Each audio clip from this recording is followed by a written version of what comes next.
ফ্যাসিবাদী হাসিনার ব্যক্তিগত প্রতিহিংসার শিকার হয়ে মিথ্যা মামলায় 2018 সালের 8 ফেব্রুয়ারি থেকে 2 বছরের বেশি সময় অন্ধকার কারাগারে আবদ্ধ থাকার সময় উপযুক্ত চিকিৎসার অভাবে দেশনেত্রী দারুণভাবে অসুস্থ হয়ে পড়েন।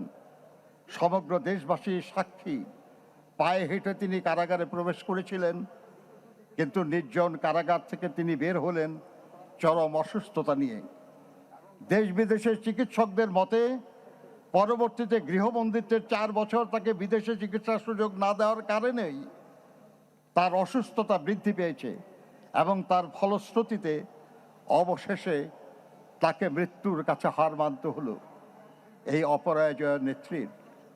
তাই এই মৃত্যুর দায় থেকে ফ্যাসিবাদী হাসিনা কখনো মুক্তি পাবে না। দলমত নির্বিশেষে সমগ্র দেশবাসীর শ্রদ্ধা, ভালোবাসা ও দোয়া নিয়ে তিনি বিদায় নিচ্ছেন। পেছনে রেখে গেলেন এক মহিষী নারী, এক সংগ্রামী রাজনীতিবিদ, এক দেশপ্রেমিক রাষ্ট্রনায়কের অনন্য কর্মজীবনের উদাহরণ, যা এক অনুসরণীয় দৃষ্টান্ত হয়ে থাকবে ভবিষ্যৎ প্রজন্মের রাজনৈতিক নেতাকর্মীদের জন্য। দেশনেত্রী বেগম খালেদা জিয়া বলতেন, দেশের বাইরে আমার কোনো ঠিকানা নেই, বাংলাদেশে হলো আমার ঠিকানা। এই দেশ, এই দেশের মাটি ও মানুষ আমার সব কিছু। চিরচেনা এই দেশের মাটিতেই তিনি শেষ নিঃশ্বাস ত্যাগ করেছেন।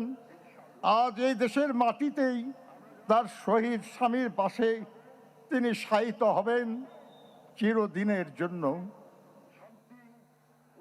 ইনশাল্লাহ। আমরা জনাব তারেক রহমানের নেতৃত্বে এগিয়ে যাব দেশনেত্রীর মতোই গণতন্ত্র, শান্তি, উন্নয়ন ও সমৃদ্ধির পথে জনগণের কল্যাণে লক্ষ্য স্থির রেখে। মহান আল্লাহ আমাদের সহায় হন। চুল পড়া অনেক কমে গেছে।